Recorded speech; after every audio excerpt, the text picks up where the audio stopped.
Good morning, good morning, good morning. I'm gonna do a little ad-libbing because he's given me so much time. It means that I can kind of do all sorts of things that aren't planned for.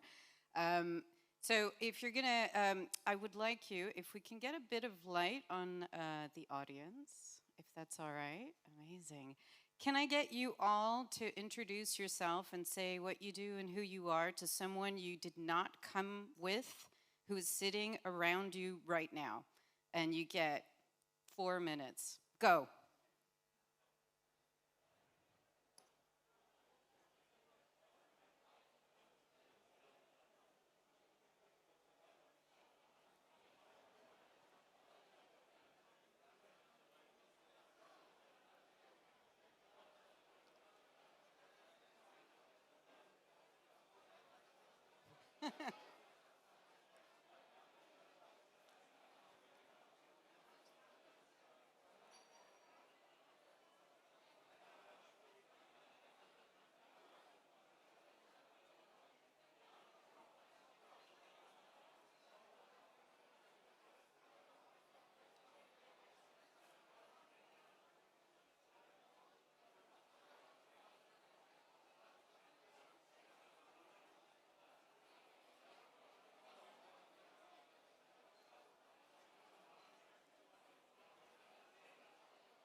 Okay.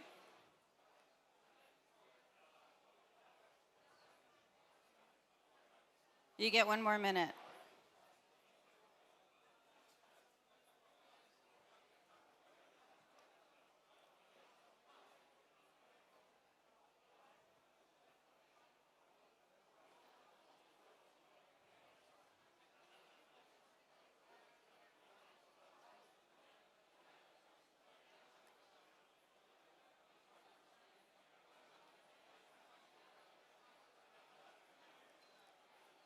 All right. Look at that. Hopefully you have now new friends or new people you can chat to over the next 2 days. And, we're not the only ones on stage who are interesting. The people in the room are even more interesting and have even more time. So bear that in mind. Does that work? Yeah? Cool. Do more of this.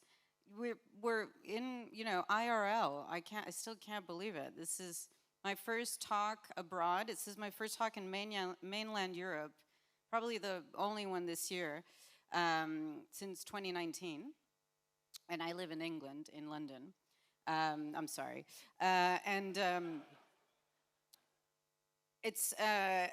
It's just really exciting to be face to face with people. It's really exciting to take the time to learn together. I'm going to ask you another participatory question so you can keep the lights on, people. Who here, raise your hand if you were born before 1980. Whoa. Raise your hand if you were born between 1980 and 2000. Oh, sheesh, okay. And raise your hand if you were born in the new millennium. See what I did there? And I want you to think about that. I want you to think about our sector and how it's aging and how going to conferences, it feels to me, isn't necessarily something a young person wants to do anymore. And I think that's, something we can change. And we can invite our peers and our colleagues and young people who work with us so that we can make Mark's event and every future Beyond Tellerrand super successful for the next 10, 15 years. Does that work? Good. All right, now I'm going to do my talk. All right. I wanted to, this is kind of a weird one. I mean, I kind of just do weird talks, really. But I wanted to take the time to do a bit of reflection, also because I unfortunately traveled here on a series of trains. So I came here by train. And I'm not going to say anything about Deutschbahn. It's always hilarious. I traveled across Germany in 2018, and I can tell you nothing has improved. But I'm kind of bringing a whole bunch of baggage with me. I trained as an industrial designer. I spent the first 10 years of my career working around tech. I was the first UK distributor of the Arduino. Give me a shout out if you've heard about the Arduino. Those were the days. I've written some books, and over the since 2018 really, I've started doing climate work and working in organizations that in some way, shape, or form have, yes, a design and tech angle, but also a really important energy or social change or social enterprise angle. And it makes me think a lot about what it means to have done 10 years of design and tech, and just design and tech. And there's three things I want to kind of bring to you, and they're not easy things. Like also really awful to bring at the beginning of an event, but it kind of makes my, the job for every other speaker way easier because everyone else is going to be so much happier. And so I'm kind of bringing you the complicated things first, so you can then, move on and have kind of nicer thoughts afterwards. But I'm going to talk about moral disengagement and what I think is sort of the difference between next practice and new practice, and what I mean by that. And I'm going to leave you with some very easy to-dos, things that are kind of simple that I think no matter where you are in design or tech, you want to think about and think around. Hands up for who describes themselves as a designer. Okay. Who describes themselves as a software person? I mean, I'm not going to get into front end, back end, all that. Okay, and then miscellaneous others? I really want to know what you people do now. Cool, and so I think that hopefully all of you will find something in my talk that you can snack on as a to-do. It's not perfect, it's not meant for every single possible audience, it's just a bit of a thing, a bit of an attempt. The thing about this "this is fine" meme that everybody knows, right, is that the rest of the strip, the rest of the comic strip just gets worse and worse. And this is actually the beginning of the worst bit of that comic strip. I'm sure you've all seen that "this is fine" meme, but it's always the first two bits of the strip. And as time goes by, the dog just decomposes with, the things that are happening around him. And I feel like that a lot at the minute. I feel like I've made choices in my career, I've made choices in the things I was interested in, and maybe, they weren't the right choice for the world that we live in now. And I have to think about that. I'm, a geriatric millennial. I was born in 1980. So it makes me, on a good day, midlife. On a bad day, maybe close to the end, who knows. Depending on whose report you read, the world may or may not be uninhabitable by 2050, which doesn't leave me a ton of time to try to reflect. I have to kind of get past the point of reflecting. And I have to go into action. I have to think about what I want to do as a professional, what I want to do with my time, my work, etc. And I think it's really easy not to do that. It's really easy to kind of sit there and go, oh, tomorrow's problems. Or not even tomorrow, next year's problems. And I think that's a really interesting dynamic. If you're interested in moral disengagement, sadly I have a book on the matter which was written by Albert Bandura, who died very recently. A very well-known American psychologist, and he talks about this ability to sort of pick and choose, basically, your moral space. So someone who is extremely moral in their day-to-day life with their family could be extremely not so moral to the tax man, for example. And other kinds of sins. I won't get into that, but other kinds of sins is sort of what society is made up right now, and there's just a lot going on and a lot of things that really come as no surprise. Even if we've worked in design and tech and we've worked with the most powerful tools on earth, we're still slushing around with some fundamental problems that you could say have been around for a really, really long time. And I find that perplexing. I thought we're supposed to, evolve with our tools and let our tools change us and all that jazz.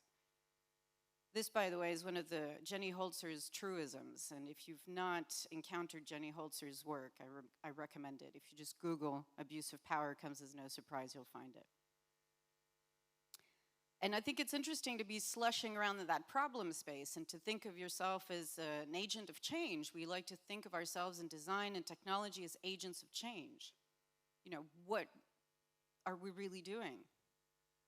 I think about that for myself. I think about that for my sector. On the left-hand side, which I'm standing in front of, I'll do this slightly easier.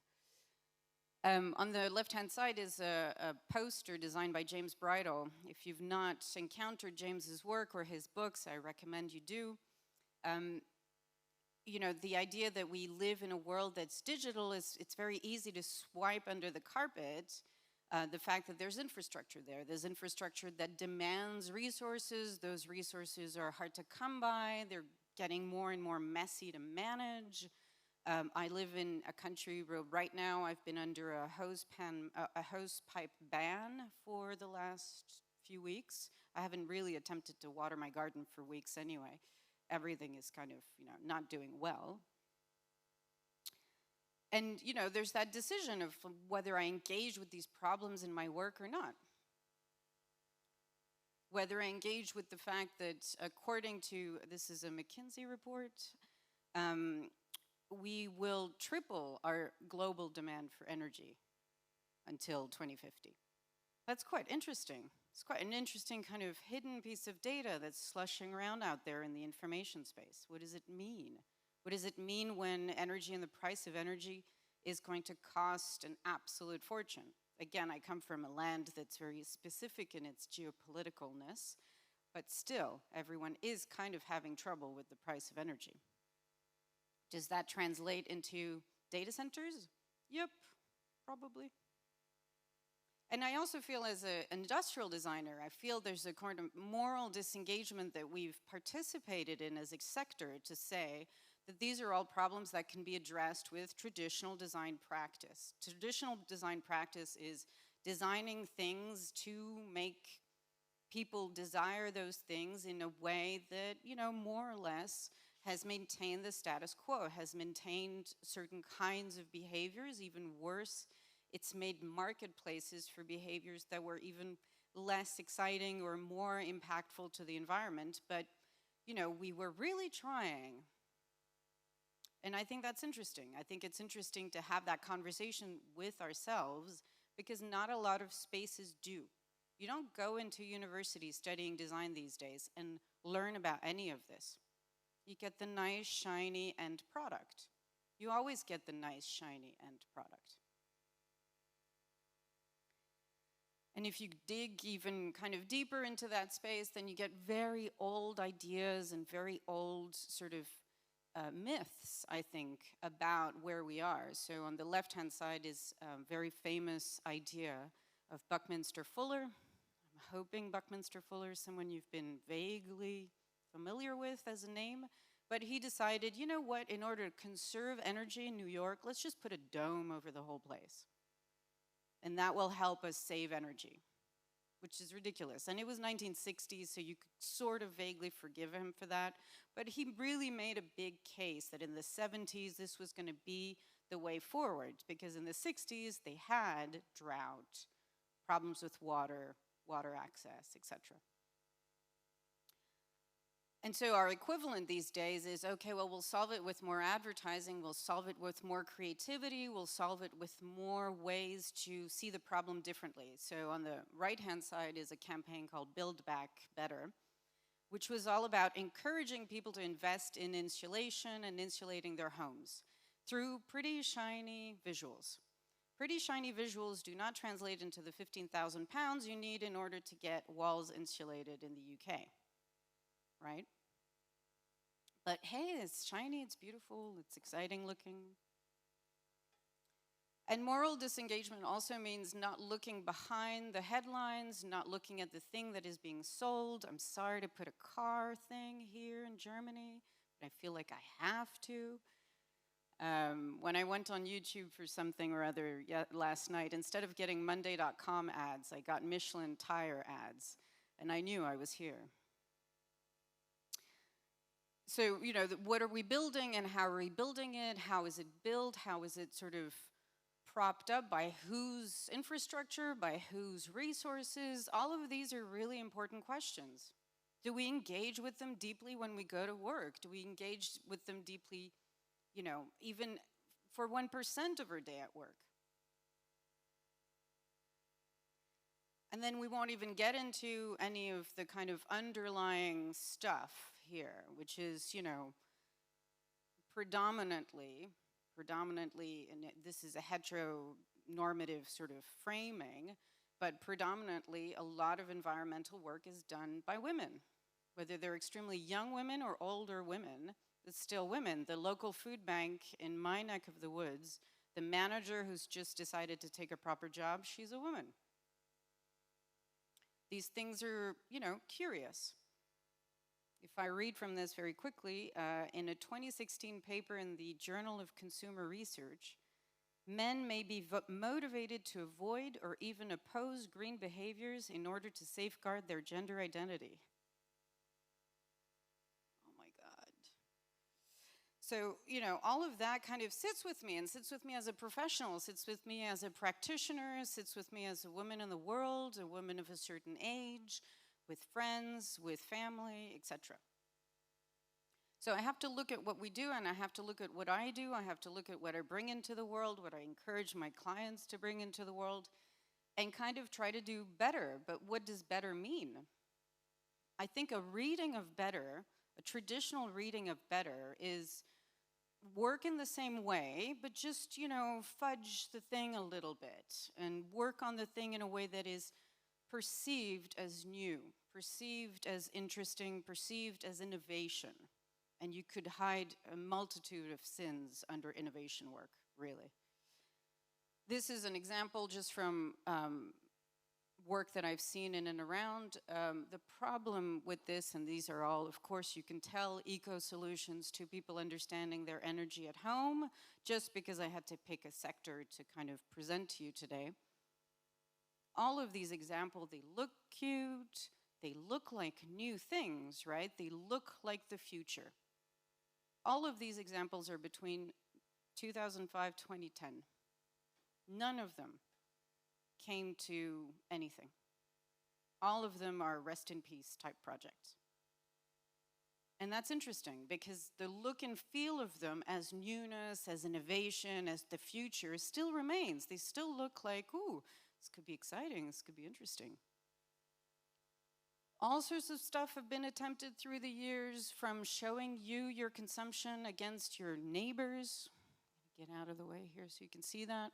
So you're here, your neighbors are there, showing you beautiful graphics, letting you, this was an art project, bless them, letting you offset something by swiping your credit card next to this thing, so every time the tree grew, you could just go, yeah, just offset my consumption for the year.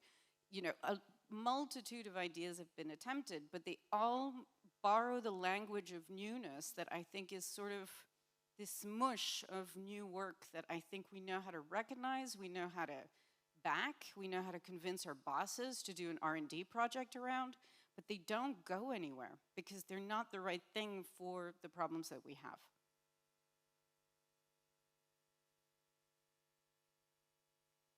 And so I'd like to think of us as wanting to do better, and I think of the examples that I like, and I think of the things that I like that represent next practice.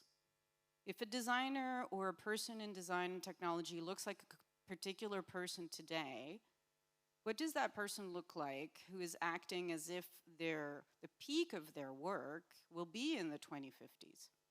What are they interested in addressing? What are they interested in, you know, capturing, visualizing? There's a lot of data viz folks here. There's a lot of people interested in data viz. And I look to both the past and the future for inspiration for who that person could be, so I can be that person. Not so I can flog it off on them and go, the children of the future. So I find examples like on the left-hand side, which was a tea towel that was printed to help households understand how to even just fix their plugs, because they understood that people were adopting technology in a domestic context. They understood that fixing that context or helping people understand that context was a domestic act. Okay, print it on some tea towels and sell a load of them. Beautiful illustrations of what lies behind fossil fuels. This is from 18 something. No, sorry, 1957. The one on the right-hand side is this absolutely crazy, amazing Dutch artist called Christine Miendersma, who's done a project called Pig 0549, where she documents everything that happens to the byproducts of a pig, including in wine, including in cake, including in medication.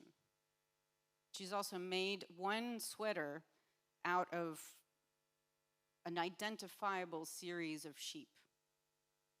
Just crazy. But it's the crazy stuff that ends up being, you know, interesting visualizations, interesting ways of seeing problems, interesting ways of getting people to understand complexity. And complexity, you know, I think it's just our bread and butter. It's our bread and butter to make things simple to use, to make things simple to adopt, to make things sticky, right? We talk about this all the time. This is in the UK. This was the energy mix this morning.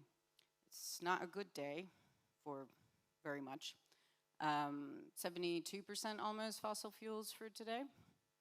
A little windy. But this is a visualization done by an independent data visualization person. And this person has absolutely no relationship to the government. But this is the website I go to in order to understand what's happening with the national grid. That's crazy. This should come from government sources. This should be as easy to digest as anything else. And we have pretty good, you know, government digital services type folks. So it shouldn't be hard. And next practice should be about making things both easier and also just questioning things a bit more. And this is super inelegant, and this is from one of my own pieces of research. But if you want to walk into a green building these days, and you see a little label to say, oh, this is a green building that is BREEAM rated, I don't know, gold.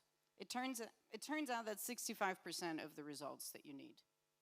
If you and I went to school and high school and had a result of 65%, I'm pretty sure nobody would have given us a gold star. But this is how building ratings work. They're all over the shop. There's no standard. People can sell you the idea that you work in a super green office right now on really poor, meager results. And you kind of want next practitioners and next practice to address that somehow. Who here has heard of EPCs? Ish, 1, 2, ooh, phew. Energy performance certificates. This is an EU directive 2010. Amazing EU. I don't think we're gonna do the thing of trying to replace that in the UK, although, you know, I've got a new government on Monday, so who knows. Energy performance certificates are issued for every single household, no matter whether you rent or you buy, and they give you all the details around what happens and what your home should be made up of. Right now, it's a stupid PDF. Usually the data is closed.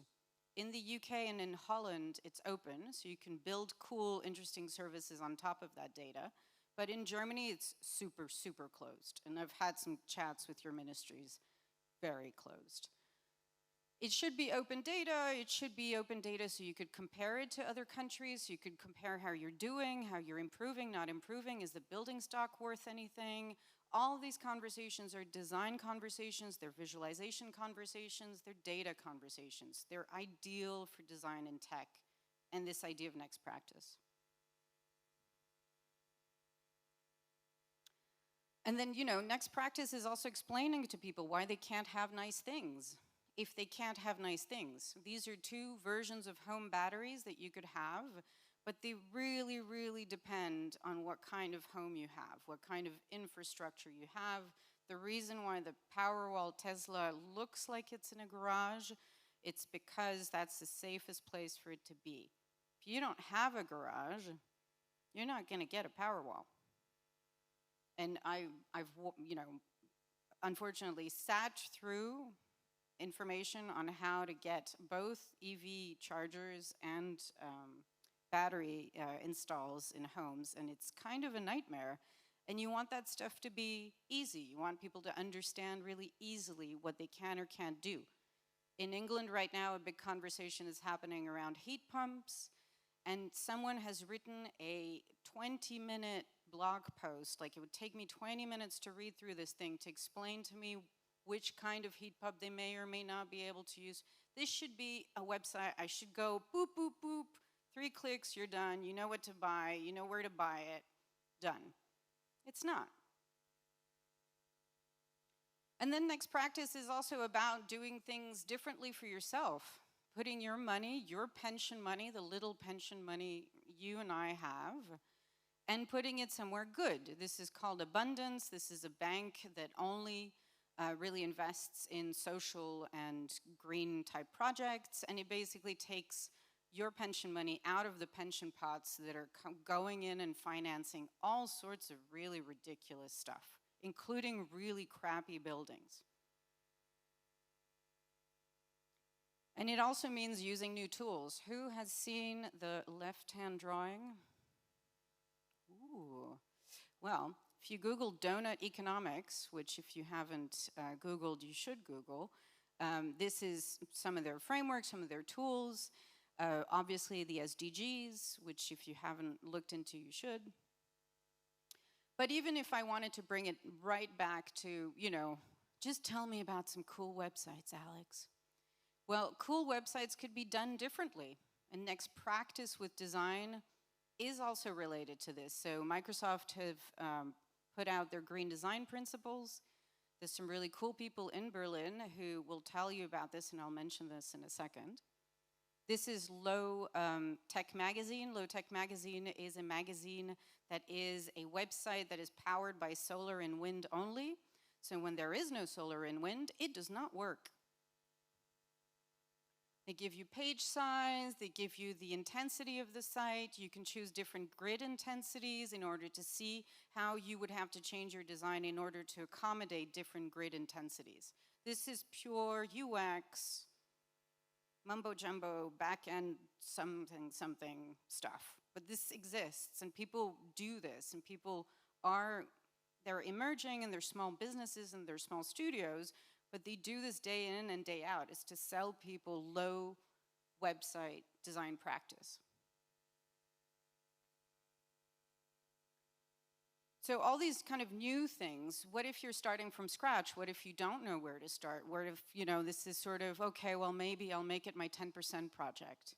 If you're lucky enough to have 10% of your brain available for anything other than panicking about the next deadline, the kids, Corona, etc.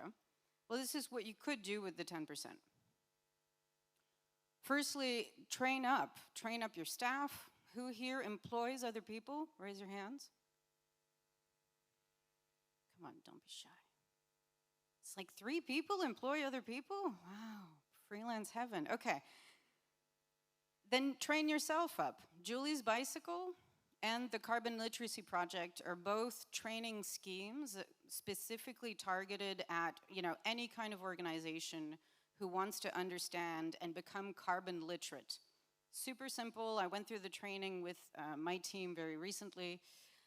It's not rocket science. It's literally half a day of listening to stuff, understanding the problem, and understanding where you might sit at an organizational scale or at a personal scale.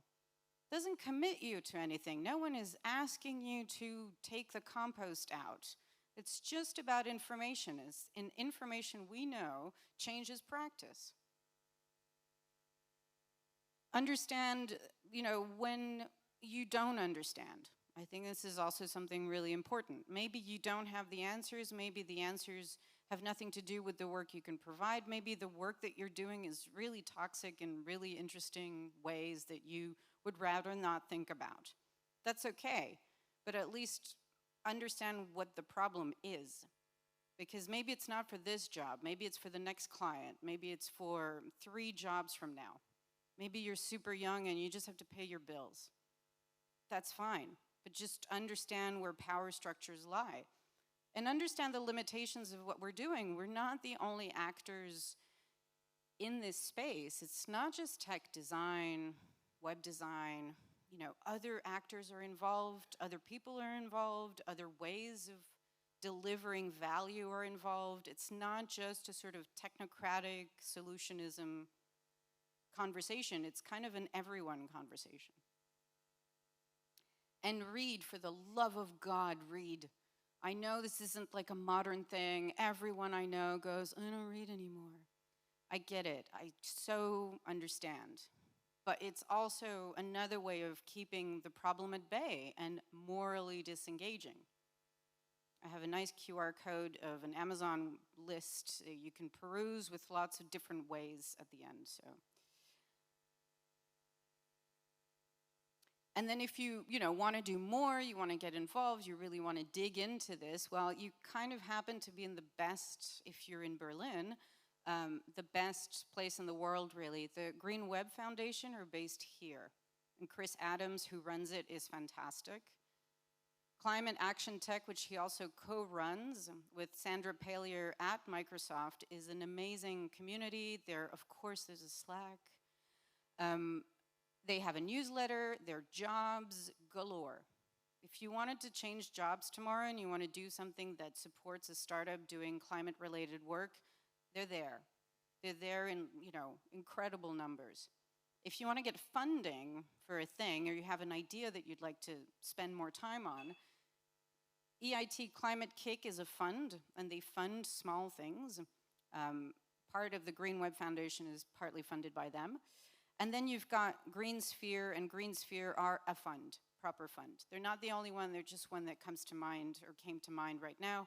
There are loads of emerging VC funds and people who are, quote unquote, investing in climate tech, if that's where you want to go. But that's quite advanced. It's quite advanced from taking training for half a day to transitioning your whole career. And all of these things are available to you. They were not really available to you 10 years ago. And that's super, super exciting to me, at least. And then this is where I kind of sell my own stuff, but I'm currently the Chief Design Officer at the Design Council. If you have ever used the double diamond in anger, that's probably because of the Design Council. We have a festival coming up in November, and there's a huge online track. It's called Design for Planet. It'll be November 8th and 9th in Newcastle.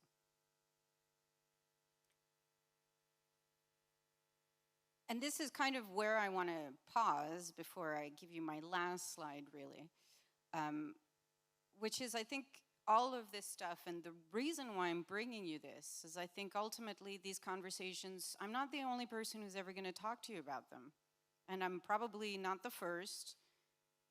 This will be reoccurring through all the conferences that you ever attend. This will come back, and eventually it'll just become part of practice, part of daily practice.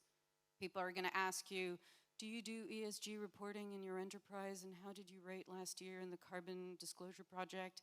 And you'll kind of know what those things are. You'll be like, oh yes, A. And yes, of course, our scope 1, 2, and 3 are covered. These things will just become part of practice. They're not quite part of education now, but they'll become part of practice. In the same way that you knew the new language of du jour was such and such because you went to 5 conferences that just kept banging on about this stuff. And I think ultimately it would be very easy to sit where Bill Collins sits, and if you have not experienced the poetry of Bill Collins, I recommend it.